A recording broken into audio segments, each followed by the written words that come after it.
So you're welcome to Youwithburnys right here on YouTube. My name is Burnys. You can call me Burny's and you can call me Ira as well. So today I have a first year University of Ashesi student who together with his friend has created an app called the Kamboo app for the northern part of Ghana. So today I have him here that I'm coming to chat with him, have one chat with him. So please do stay with me.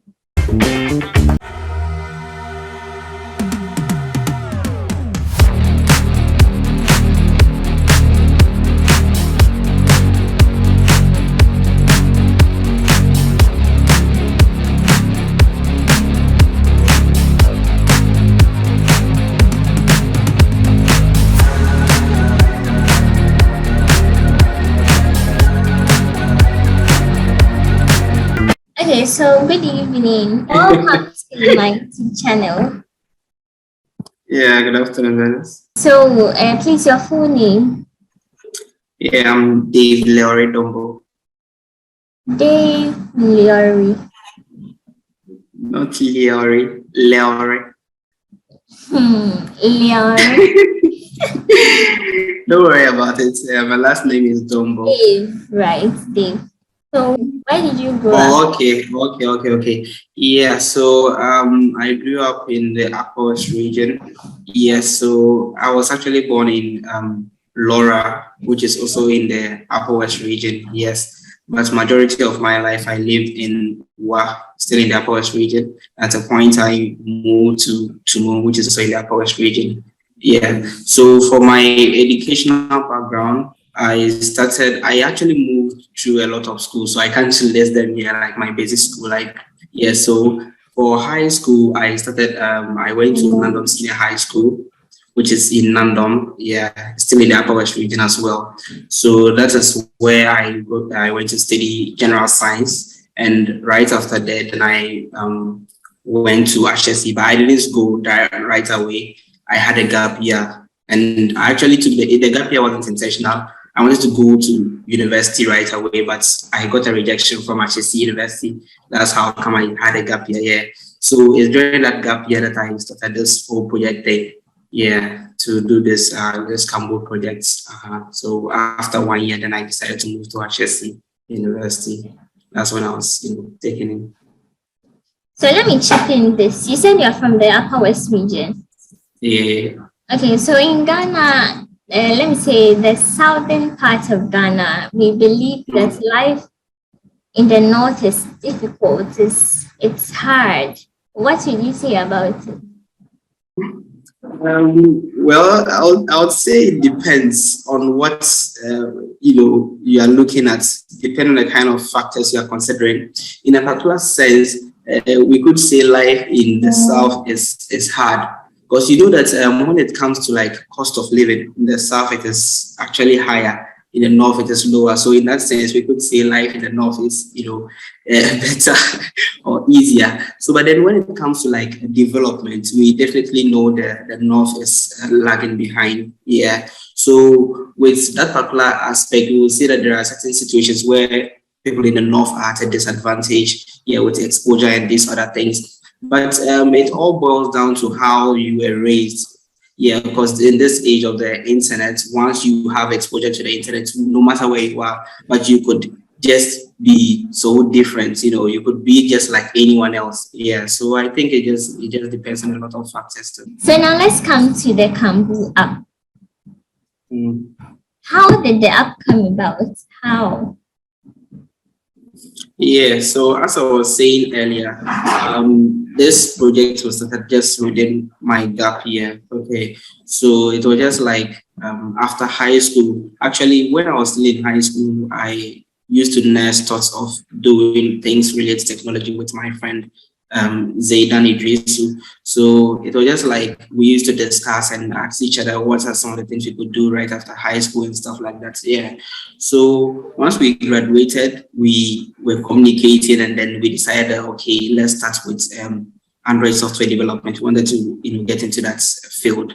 But at that point, actually, we didn't have a clear course or something that we actually wanted to do. We're just learning it to, do one or two things just for fun.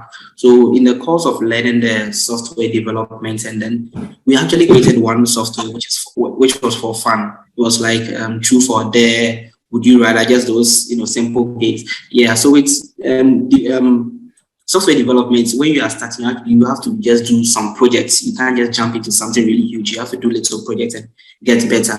So after we were done with that little project, then one time my friend Zaydan just called me and was like, have I realized that these vehicles are really popular these days? That's the auto rickshaws. And that's in Upper West. Yeah. So I was like, yeah, that's true. Then he was like, don't I think maybe we could bring something in place to, connect people to the, those vehicles side of Ghana. We have the auto rickshaws being the main, means of transport. So he was like, why not we get something in here, because no one else is doing it too. I was like, yeah, that's really true. So it was a good idea, but the only thing was that we knew it would really be tough, because it's not a small project when you think about it, and we are still new to the game. Also, we are just started building little projects here. So at that point, then we just said, okay, then we'll start something with it. So it's within that period too that I think I had gotten my rejection from Manchester, as I said earlier. So I knew there was 1 year for me. Yeah, I had no intention of going to any other school. I just said, okay, I'll wait for another year and try out Manchester again. So within that 1 year, I said, okay, there's a lot of time for us. Then we started doing our research and trying things here and then. That's just how we started building, gradually then, at a point. So initially we built the whole software in Android native. That's for Android platforms only. So we are trying to get the funding or something like that to put out into the market, but it was really tough. So it's when, like, by the next year I got into a chassis, then we decided to rebuild the whole thing with using a new technology just for Android and iOS. Because initially just for Android. So this time we added iOS as well, and that's where, by God's grace, we got some funding, and then we decided to put it out into the markets and all. Yeah. Okay, so how did you learn programming? Is it that you started when you were a kid, or? For the programming, I started when I was in high school. Yeah, and then with my friend Zaydan, one interesting thing about us is that when we are not going to high school yet, we knew about each other. I knew him, and then he knew me just by name, but we had never met. Because of the kind of thing we used to do in why a lot of people knew us, and then I hear about him, he also hears about me. So it's in high school that we met, and then at that point, he just told me he had started learning some little programming and stuff. So I said, oh, okay, then I have to also try something out. So he told me the kind of things he was doing. At that point, he told me he was just doing Python. So I think that was still in year 1 or year 2, I'm not so sure. So when I went home for the break, I decided to just try my hands a bit on programming. So it was Python he told me about at that point. So during my break, I just decided to, try my hands on some bit of Python programming, and then it was kind of interesting to me. So after that, I went back to school. I had some discussions with him, but I don't know, after that point, I was not really interested in going back to learn programming or anything. Yes, I had to take a break. I don't know, but I just didn't want to do any much things with programming anymore. Yeah, so that's just how it was. But we used to still be discussing while we were in school, and in the same class as well. So that's just how things were. So after high school, that was when we decided to then learn software development, Android software development. As I mentioned earlier, there's a difference between just programming and software development, although it is programming that you use in the software development. Yeah. So I would say after high school that I started the software development with my friend, and So in creating the app, so the app came into being, which year, let's say, which time did the app, let's say, started working with? Around which time? Yes, so for the app, we finished developing the one for just Android platforms. That was in 2021, around February, March, thereabouts. Yeah, but we hadn't really put it into the market yet. As I said, we were looking for funding. So that was what was, an obstacle for us. So the time we actually put it into the market was just recently. That was like, I think July, was it August? Yeah. That was just the time that we had put it, and that was for Tamale only. Yeah, so currently the service is available in Tamale at the moment, and for later extension. Yeah. So, what does the app do? Let's say if someone downloads the app or something. Yeah, so before I give a brief description, I'll just to make you get a better understanding. It's just similar to how you use this Uber or Bolt. Just that this one is with auto rickshaws. So just like with Uber or Bolt, how this one works is just like you go onto the app, then you just search for the location you want to go to, and then once you tap on it, you just get directions. You just see, polyline showing from where you are to wherever you want to get to. Then the amounts you're supposed to pay, and then the distance. So you see the options for an auto rickshaw and then a car. But at this moment, we don't have cars available yet. It's just the auto rickshaws. So once you are ready, you think that you can make the payment, then you tap on the auto rickshaw. A cloud message is sent to the driver, the closest driver. So there's an algorithm behind that to find the closest driver for you. So once it gets to the closest driver, he sees details about you, where you are going to, how much you would like to pay, and all such things. Once the driver is interested, he accepts the request. Then you get a cloud message to the words. A driver has accepted a request and he's on his way to pick you up. So you see the driver on his way on the map, wherever he has gotten to, you've been tracking all that. And then you can call the driver if you want to. Once the driver gets to you, you get a message that the driver has arrived. Then you just get into the vehicle. So when you get to your destination as well, then the price is calculated based on the distance you have traveled. Yeah, so that's how it is. Then after you make your payment, you can rate the driver and then, end your trip over there. So that's just how it is. Yeah. So right now, in which parts of Ghana does this app work for? Yeah, it's just available for Tamale in the northern region. Yeah. So because the thing is that we decided to start from the north because that is where that's the main means of transport, and Tamale has the larger market. So we decided to start over there. Then we would have plans for expansion to other places that have these, vehicles. Yeah. Okay. I hope the app is in operation, like people are using it as of now. Oh, yeah, yeah. Have you noticed any, let's say, setbacks or something since the app started? People started using it. Oh, yeah. The main setback was with the drivers. As we said, mentioned from the beginning, there's, the northern part of Ghana lag in terms of development. So generally, these drivers are not really conversant with using technology for such things. And then a lot of them actually are illiterate or semi-literate, so it's kind of difficult for them. So we have to actually have more intensive trainings with them for them to get accustomed to such a system. So actually, it's just like you meet a driver, he's really interested, but when he sees how to be using this system, it's kind of like a struggle for the person. So you see some of them dropping off and stuff like that. So that's the main challenge, is just with the drivers. So what has been the way forward? What are you doing about it? Yeah, so as I said, we just make sure we have some kind of intensive trainings with them. Yeah, so as you have more time with them, interact with them, personal relationship with them. So in that way, they face any challenge, they find it easier to talk to you, ask you, okay, how do I go about this, that sort of thing. So just about building good relationships with them.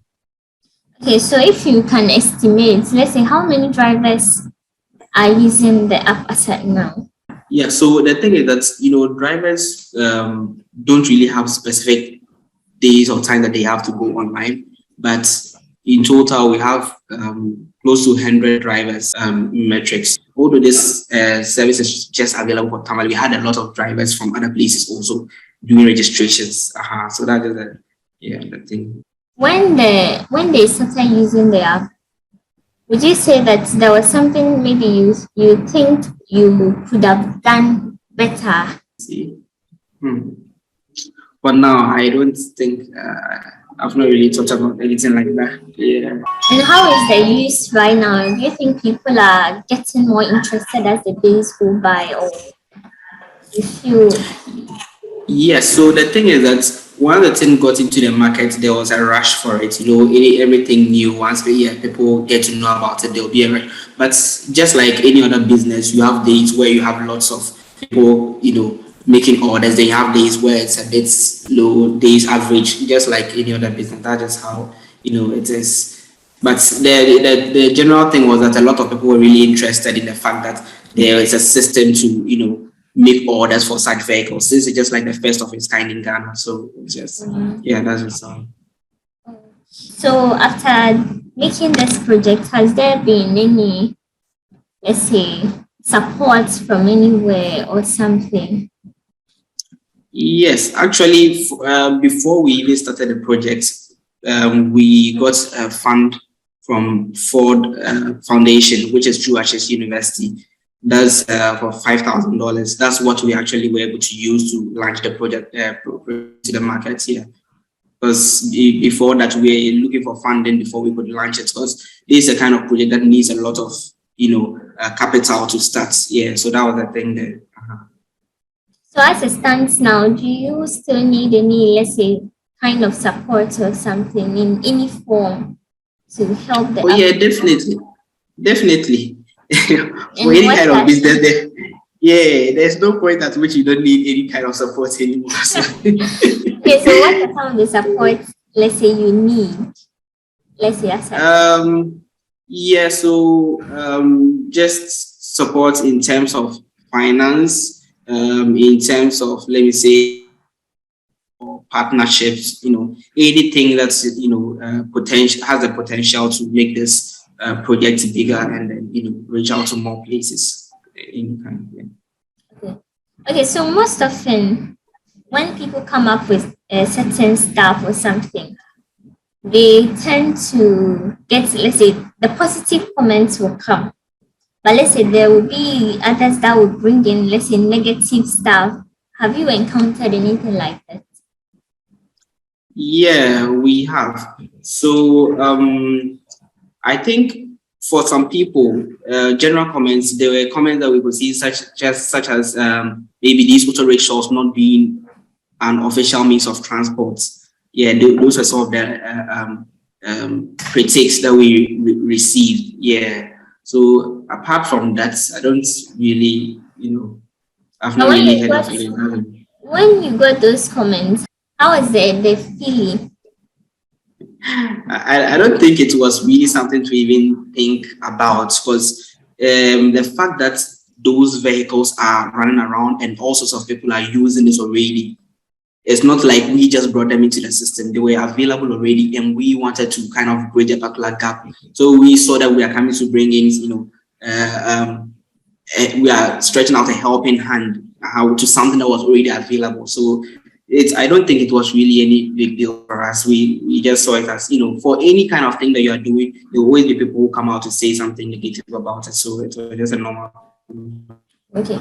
So do you see this project to be a stepping stone to, let's say, another level of something huge, or you think this one is okay, I want to stay here and maybe build upon this one? Yeah. Actually, the thing is that for my friends, Zaidan and I, the number of project ideas we have in our head is just like unlimited. I would see us just to be like, we are sort of like serial entrepreneurs. Yeah. So for this project, I would say this is not the end. This could even just be the beginning. Yeah. Because there are many other things that we want to start. For some of them, we even see them to be like, they need some form of technological breakthrough before they could be started. Yeah. So as time goes on, we will see how we could, into all those. But this is just the beginning, I would say. So when you look at yourself after this project, how do you see yourself? I don't really know. I don't really know what to say about that. But yeah, but sometimes when I think about it, I feel impressed about, myself. Yeah, that thing. Yes, but nothing really much. I don't see it to be so much of a big deal though. Yeah, but just I get impressed sometimes when I think about it. Okay, so there are other youth in Ghana who would love to go into, let's say, computer science or something. come up with huge projects like this one, but they don't know where to start from. They don't know what to do, like how to go about it. What do you tell such people? Yeah, I think as you just mentioned, people in computer science, but I would even like give the advice to people in general. For me in particular, I'm actually into computer engineering, and then yeah, but it wouldn't just be like maybe about just people into the tech space. There are people who are maybe doing electrical engineering or other programs, but still they are interested in such things. So I would let them know that it's just about you being, determined and having the interest. Actually, that's the number one thing. There's no way that you just want to get into the tech space where you have no interest there. Just because people are doing stuff there, you also want to get in it. No, you should have some interest. So no matter the area you're in currently, first you have the interest and you start, you just don't ever feel like, okay, I don't have anything big in mind yet. I don't think I'm going to do something impressive. It's not always about that. As I mentioned, for my journey, it's not like I had something big in mind from the beginning. We just wanted to just have fun with something, and then things step, ideas start popping up. So that's just how it is. You start, and then as time goes on, things just, ideas start popping up, and then you move with them gradually. It's just a gradual process. There's no way that you just know that, okay, I have my way figured out. Yeah, and it's the same thing, I believe, with a lot of these people who have made it really big in the tech space, like maybe people like Mark Zuckerberg and co. When you listen to them, a lot of them let you know that they themselves do not have everything figured out. They just start gradually, and then as time goes on, things start unfolding, and then it turns into something big. So I believe that just the thing. Never just feel like this. You wouldn't be able to make it. You just start and see. Yeah. Okay, so let me chip in this. When you started this project, was there any support, let's say from your parents, siblings, friends, or something? Yes. I would say starting this project is not even just about the time I decided to learn, software development. I would say it started from the point where I even had access to a computer, although at that point, it's not like I had the mind of a thought of getting to any software development. But the fact that I had exposure with a computer is what gradually led me into doing something like this. And it's because my mother saw the need to have a computer in the house, that she had to get one for us, even though we didn't even, at that point, it's like it was something that was really expensive, but she tried her best to get one for her. Yes. So I would say from that point, that's one way of support from my parents. So as I started using that particular point, and also when I started this development in particular, my siblings, I have sisters, they were taking over all the house chores. So I used not to get engaged in any kind of house chores. I was just mainly on my PC working on my projects. Yes. So I think that was one huge support over there, because it's like if you are into such a thing and then they don't see the usefulness of it, they'll just be disturbing you here and there that, hey, come and do this, come and do that, as if you are just doing nothing in the house. Yeah, but my sisters were, they are such lovely people that they were just doing everything in the house, and everything I had to do was just eat, sleep, just bath, come and have my PC, work on my projects, So that gave me a lot of time. It was some form of encouragement for me. Yeah. So that is it. Yeah. Okay. So let's say there is someone watching us right now who is also embarking on something. Maybe it wouldn't be a technology, something like what you are doing, but maybe something else. But the person is not getting emotional support, like nothing from people around him or her. What do you tell, let's say, the parents and that person in particular? Okay, so I think for emotional support, I would say the thing should start from you yourself. Okay, yeah. So because I believe there are a lot of people who at the beginning maybe they don't necessarily just get support, but as time goes on, things change. So if you just don't get enough support and you just give up, then nothing is going to change later. But once you decide to just have a bit of hope in yourself and you continue to persistently try out what you are doing, maybe at a point others will see the usefulness in it. Because there are situations where it's like what you are doing, people don't really see how useful it is. But as you do it gradually, they start to see that, okay, there's some, value in it. Yes, and it's a normal thing. There's no way people will actually support you when they don't see value in what you're doing. So you should find your ways of showing them that there's value in what you're doing, and then I believe there will be some kind of support for you. Yes. Okay. So if someone is in the northern region right now and the person wants to download the app or something, can you tell us how to go about it? Yeah, so just go to your Play Store if you're using Android, or if you're using an iPhone, you go to App Store, you just type Kamboo or just Kamboo app, then it will come up. So you could have two coming up, like one being just Kamboo, then another one being Kamboo driver. The Kamboo just a normal name, just for the customers, those want to make orders. Yes, and the Kamboo driver is for the drivers. And so you just take the one which is just Kamboo, and then you download it. Once you download, then you pop onto it. It's just an intuitive app. You will be able to see what you want to do. Yeah. Okay, so right now the whole world is watching you. Your last words.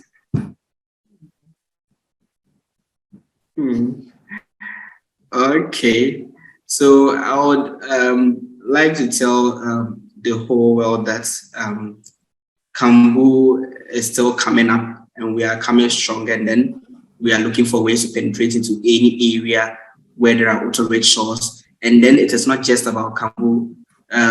Zaidan and I, as a team, we are out here to bring, to use technology to solve a lot of problems in society. And as time goes on, we are going to, bring out these projects. And then we hope that when we bring some out in the future, there will be a lot of support for those, because our main aim is to really make a difference in society using technology.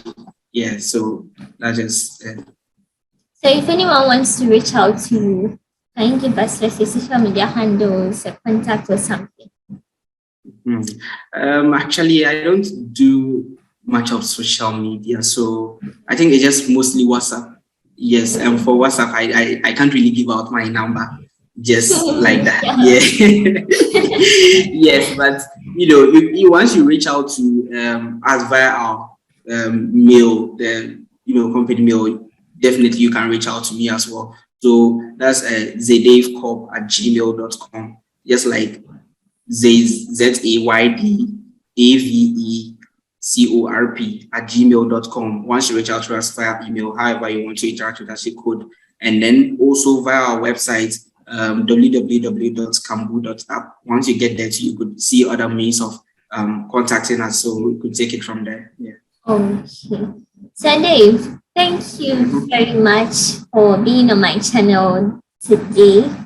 It was nice having you here. Nice to meet you too, Dennis. Yeah.